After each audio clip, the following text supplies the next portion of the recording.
pelas portas do suicídio. Quão avassaladora a dor do arrependimento! Como sofre um espírito como o meu, que por motivos tão banais procurou a saída pelas portas do suicídio. Sofro tanto quando me vêm as lembranças daquele dia fatídico. Hoje venho aqui narrar tudo o que passei desde a equivocada decisão que tomei, achando que com aquele ato eu colocaria fim a todas as aflições que eu sofria. Há muitos anos atrás, quando as grandes edificações começavam a serem erguidas nas grandes cidades, o que se vê hoje, aqueles tempos eram pouquíssimos mesmo na grande cidade a qual eu vivia. Foi na cidade de São Paulo que tudo aconteceu. Saí de casa, encaminhei por muitas horas sem rumo, em total desespero, andei até entrar no edifício comercial daqueles de 10 andares, os gigantes daquela época. Entrei naquele elevador e solicitei o número 9, o penúltimo andar. Desci daquele elevador tremendo e ao mesmo tempo em que sentia medo, sentia imensa coragem. Andei pelo corredor daquele andar à procura de uma janela que logo avistei e, tomado de uma coragem e uma determinação que hoje sei não era só minha, muito estava meu espírito aflito, assediado por outros tão mais aflitos. Ainda num relance lembrei de você, mãe, mas nem a sua lembrança foi capaz de me deter, de tão determinado e influenciado que eu estava. Não me deti e com toda a coragem que eu achava ter, hoje sei que era, na verdade, um ato de extrema covardia e egoísmo, joguei-me qual uma pluma e daí a pouco meu corpo estourava no chão duro e meu espírito rebelde se desprenderia naquele instante. Achando que partiria para a morte, parti para a dor, para o cativeiro de lágrimas e de arrependimento, mas era tarde demais, meu corpo já não existia. Consegui destruí-lo, mas o espírito atormentado vivia para lembrar cada minuto, como num filme parado na mesma cena do ato translocado. Dali fui arrebatado para o vale de dor e de escuridão que se tornaria por muitos e muitos anos minha nova morada.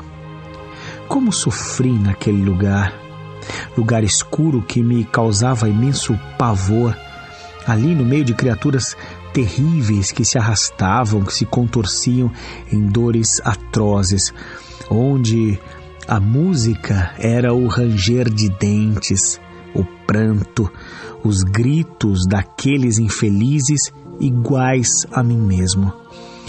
Eu, no desespero da minha vida, sim, minha vida, porque só meu corpo morreu e com ele não morreu mais nada, nem minha essência, nem minhas dores. Tentava me esconder em buracos escuros onde bichos voadores esvoaçavam sobre minha cabeça, me causando repulsa e pavor. Logo, era encontrado por aqueles que me encorajaram na hora extrema e ali eu era xingado, apedrejado e assim seguia em dolorosos sofrimentos e sempre aquela cena do dia fatídico a se desenrolar na minha lembrança. O sofrimento a qual eu mesmo me impus seria difícil descrever com palavras. Assim passei muito tempo nesse estado deprimente até que um dia as orações partidas do coração amoroso da minha mãe chegaram até mim. Então consegui me desvencilhar por alguns momentos da cena que eu estava preso e consegui lembrar das orações tantas vezes ouvidas no meu antigo lar. Lembrei-me das aulas de evangelização que eu frequentava todos os domingos, naquelas manhãs alegres de criança, junto a pessoas que me faziam tão feliz. Pedi perdão a Deus, orei com todo o fervor e naquela hora Senti como se uma enorme rede me prendesse, me tirando dali, e entrei no estado de torpor até ser tomado por um sono profundo e reparador. Naquele dia, fui resgatado do terrível vale. Começava ali o meu socorro. Achava que nunca mais seria feliz e comecei a sentir que Deus é Pai e que mesmo para mim, que sabia não ser merecedor, pois que muitas coisas agravaram meu ato. Eu sabia que o suicídio acarretava quem o praticava, e ainda mais para mim, que pratiquei por motivos tão banais. Quanta dor, quanto arrependimento. Passei anos em tratamento, depurando meu espírito até ter condições e aos poucos ir me recuperando. Posteriormente, começava a participar da minha regeneração através de novo processo reencarnatório. Hoje eu estou próximo à minha prova. Sei que será a prova mais difícil para mim. Em breve estarei mergulhado na carne para novo aprendizado e, ao final, fazer a prova.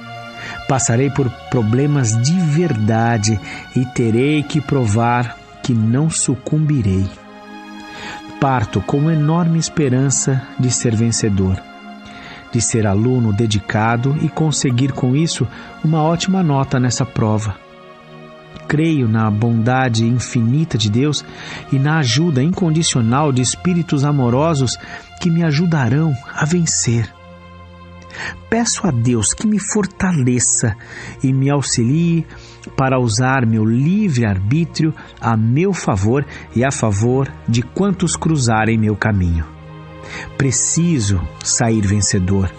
Dessa vez, não posso decepcionar aquela mesma mãe de outrora que hoje aceitou mais uma vez me receber como filho.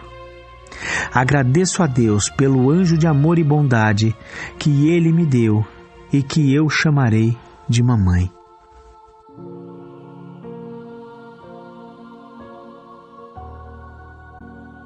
Jarbas. Psicografia recebida em 2018. Médium Débora.